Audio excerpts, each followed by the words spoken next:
হবে। কারণটা হলো যে পিতা মাতা তোমাকে আমাকে এই দুনিয়ায় আসার জন্য উসিলা। কারণ পিতা মাতা আসছে বিদায় আমি আপনি আসতে পেরেছি। পিতা মাতা না হলে তো আমাদের আপনার আসা সম্ভব ছিল না। কিন্তু পিতা মাতার সাথে কি কারণে সৎ ব্যবহারটা আমরা করব, কারণটাই কি?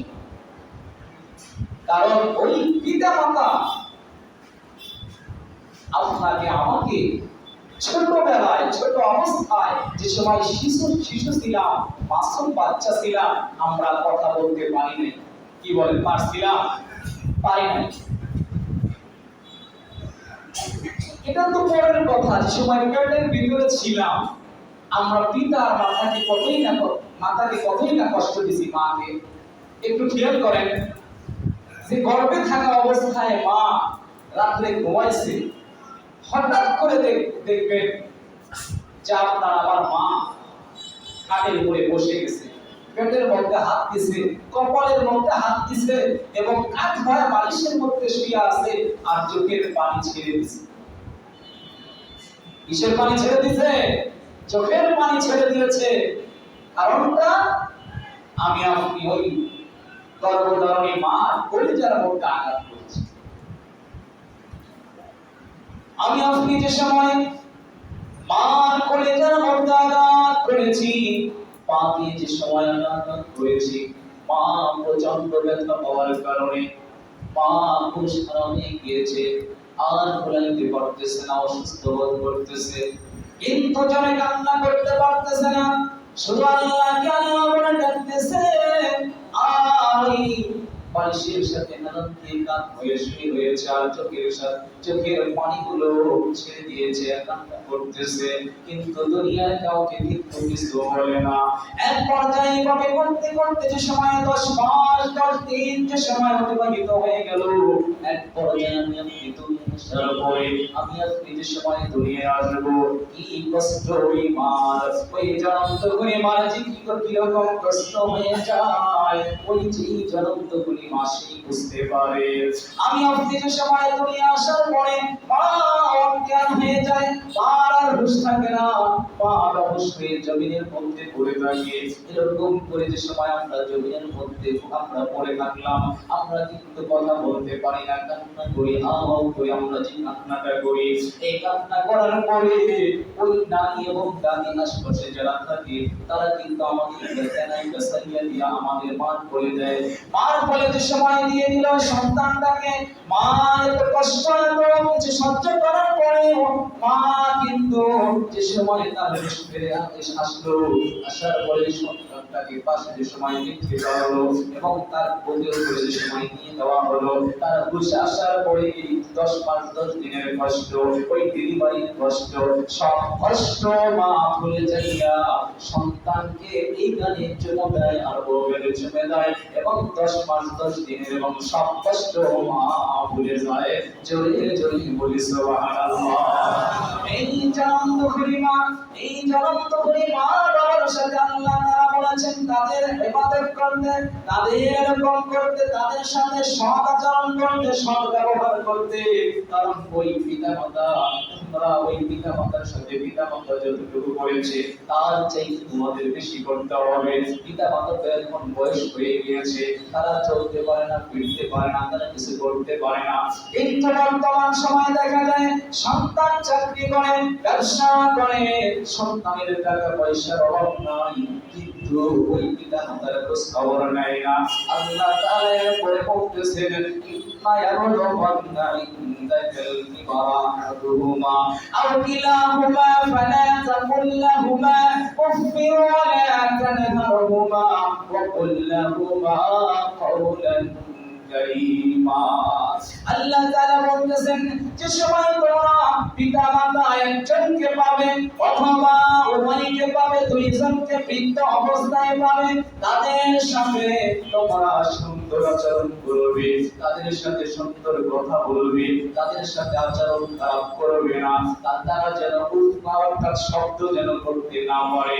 কারণ আল্লাহ তাআলা জানে মানুষ যে সময় বৃদ্ধ হয়ে যায়, বয়স হয়ে যায়, মানুষ যে সময় বৃদ্ধ বয়সে চলে যায়, মানুষ কথা একটু বেশি বলে, এরকম কথা বেশি বলতে থাকে। ওই সময় সন্তান কিন্তু বলে যে তুমি কি বলতেছো, তুমি জানো না, চুপ করো, তোমার এই কাজটা করা ঠিক হয় না, এটা করা যাবে না। উচ্চ আওয়াজে কথা বলে, ধমক দিয়ে কথা বলে। আল্লাহ তাআলা বলতেছেন, ওরে সন্তানেরা, দুনিয়ার সন্তানেরা শুনে রাখো, ওই পিতা মাতার সাথে তোমরা ধমক দিয়ে কথা বলিও না, পিতা মাতা যেন কষ্ট না পায়, তাদের সাথে সুন্দর আচরণ করো, ভালো ভালো কথা বলো, ভালোভাবে তাদের সাথে আচরণ করো। আল্লাহ তাআলা বলতেছেন তাদের সাথে এমন আচরণ করো, কুল্লাহুমা কওলান কারীমা, তাদের সাথে সম্মানজনক এবং ভদ্র এবং নম্রভাবে আচরণ করো। জোরে জোরে বলি সুবহানাল্লাহ। এমন আচরণ করিও না, এমন কাজ তোমরা করিও না যে পিতা মাতা অসন্তুষ্ট হয়। কি বলেন? পিতা মাতা অসন্তুষ্ট হবে, মন খারাপ করবে, এরকম কাজ করা যাবে না। কারণ পিতা মাতা যদি অসন্তুষ্ট হয়ে যায়, তাহলে কিন্তু আমার আপনার কিন্তু পরকাল কিন্তু শেষ হয়ে যাবে। কারণ আমার আপনার সবকিছু শেষ হয়ে যাবে। কারণ পিতা মাতার সন্তুষ্টি আল্লাহ বলেছেন আল্লাহর সন্তুষ্টি, পিতা মাতা অসন্তুষ্টি আল্লাহ অসন্তুষ্টি হয়ে যাবে। আল্লাহ তাআলার নবী হাদিসের মধ্যে বলেন, রিদা রাব্বি ফি রিদা ওয়ালিদি ওয়া সাখাতুর রাব্বি ওয়া ফি সাখাতিল ওয়ালিদি। আল্লাহর নবী হাদিসের মধ্যে বলেন যে পিতার সন্তুষ্টি আল্লাহর সন্তুষ্টি, জোরে বলি সুবহানাল্লাহ। পিতা মাতার সন্তুষ্টি আল্লাহর সন্তুষ্টি, জোরে বলি সুবহানাল্লাহ। আল জান্নাতু তাহতা কদামিল উম্মাহাত। আল্লাহর নবী হাদিসের মধ্যে বলেন মায়ের পায়ের নিচে সন্তানের জান্নাত, জোরে বলি সুবহানাল্লাহ। এই দুইটা হাদিস একত্রিত করলে বোঝা যায়, এর পাশাপাশি করলে বোঝা যায় যে পিতা মাতার অসন্তুষ্টি হলে জান্নাতে যাওয়া সম্ভব হবে। তাহলে কি পিতা মাতার খেদমতের দরকার আছে না নাই? কম না বেশি? আজকে তো পিতা মাতার বর্তমান সময় খেদমতের সব চলেই গেছে, খেদমত নাই বললে চলে। কারণ যে সময় তিন কথা বলে কবুল বলে, যে সময় ওই বউ বাড়িতে চলে আসে, যে মা এতদিন দামি ছিল, যে মার কথা ছাড়া তুমি আর আমি চলতে পারতাম না, আমি কোথায় যাইতাম না, কিন্তু ওই মা আজকে এখন তোমার বিরুদ্ধ হয়ে গেছে।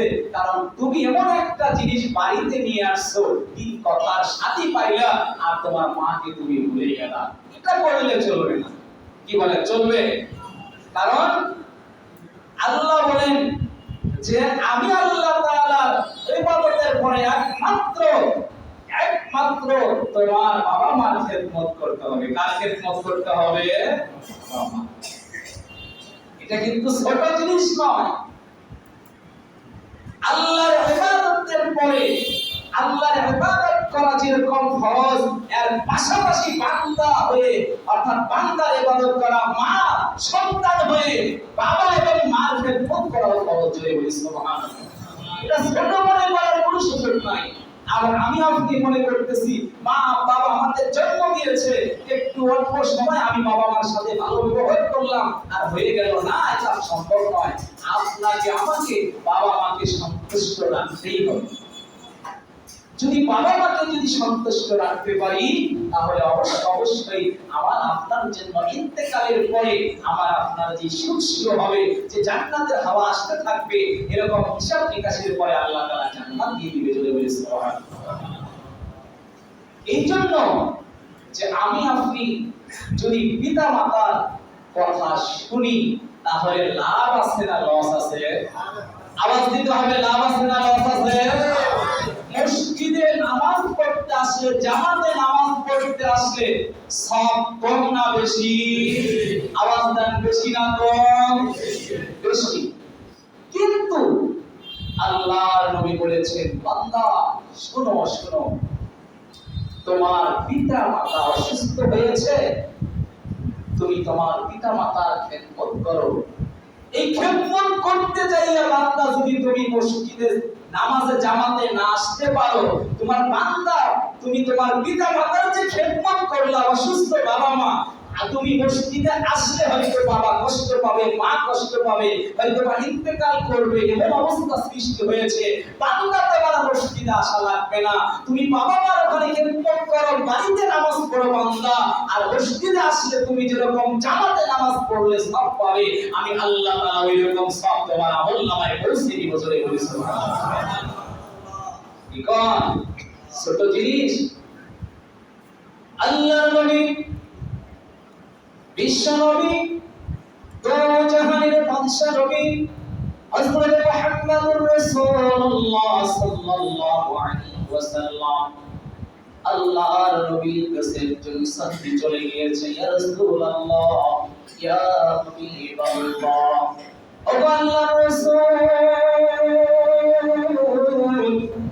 আমি জিহাদে যাইতে চাই, যুদ্ধের ময়দানে যাইতে চাই, আল্লাহকে রাজি খুশি করতে চাই, আমি জান্নাতে যাইতে চাই, আমি নেক আমল তৈরি করতে চাই। ও আল্লাহর রাসূল, আপনি বলুন আমি এরকম করে জান্নাতের ময়দানে যাইতে চাই। আল্লাহর নবী বললেন, ও সাহাবী, তোমার পিতামাতা জীবিত আছে কিনা? সাহাবী বললেন, অবশ্যই আমার পিতামাতা জীবিত আছে। আল্লাহর নবী বললেন, ও সাহাবী, তোমার ওই জান্নাতের ময়দানে যাইতে হবে না, তোমার ওই পিতামাতা জীবিত থাকলে, যদি তোমার পিতা